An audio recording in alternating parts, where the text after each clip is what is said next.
So children, before moving to the properties of ammonia, we will just have a recap of the Haber's process.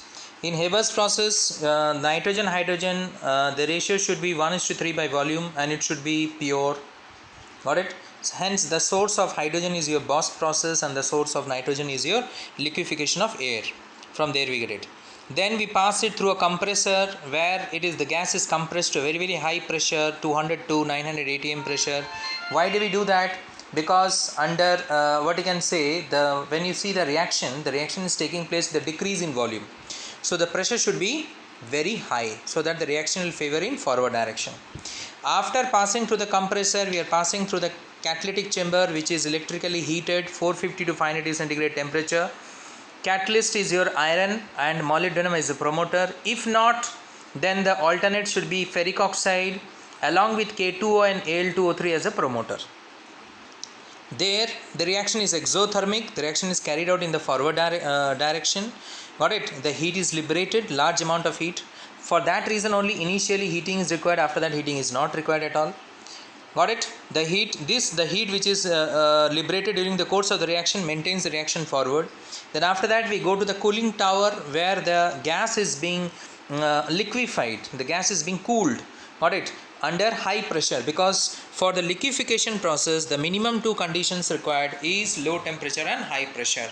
So low temperature and high pressure, the gas gets liquefied and we get the liquid ammonia, and uncombined nitrogen and hydrogen again goes back to the compressor, again to the catalytic chamber, again it is being liquefied to get the liquid ammonia. Till all the gases nitrogen and hydrogen undergoes this process and gets converted into liquid ammonia, the process is repeated.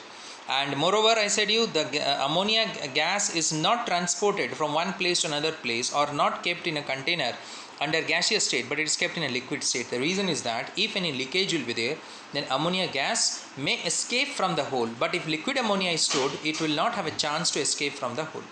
Alright, so this was your Haber's process which I explained you. Alright, next we'll come to the properties of ammonia. So ammonia, as you can see, it is a colorless, strong, pungent smelling gas, slightly alkaline taste.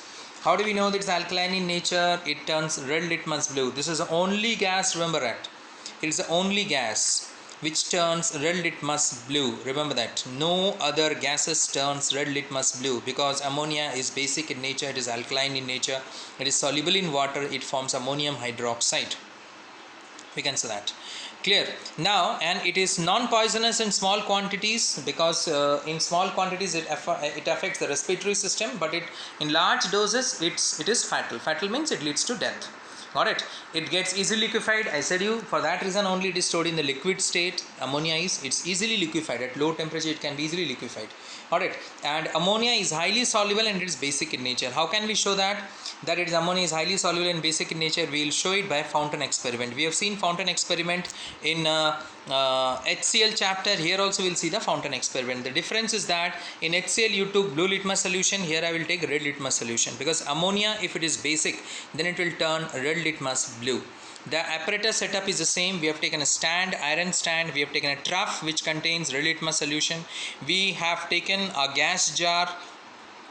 That is not a gas jar, rather I should say. We have taken a round bottom flask which contains ammonia gas. You can see that. Got it? Dry ammonia gas is present in it. We have taken a capillary tube which ends at the jet. That is a small hole. Got it? We have taken a dropper, and the dropper contains some water. Now after this setup we will just squeeze the dropper. Once we squeeze the dropper, the water comes out. Now in this water ammonia gas gets dissolved and a partial vacuum is created. Got it? And due to this partial vacuum, water rushes in through the capillary tube, and when it comes out of the jet, got it, you can see it in the figure that you will get a blue fountain. So you have taken a red litmus solution, but you get a blue fountain. Why? Because ammonia is basic in nature, it turns red litmus blue. Now why the water rushes in? Because what I said you, when you squeeze the dropper which contains that is water, a partial vacuum is created. How a partial vacuum is created? Ammonia gas gets dissolved in it, due to which a pressure falls inside this particular, that is flask, so as to equalize the pressure. Got it? So as to normalize the pressure, what happens is that the red litmus solution rushes in through the capillary tube to the glass tube, and when it comes out of the jet, it comes out as a blue fountain.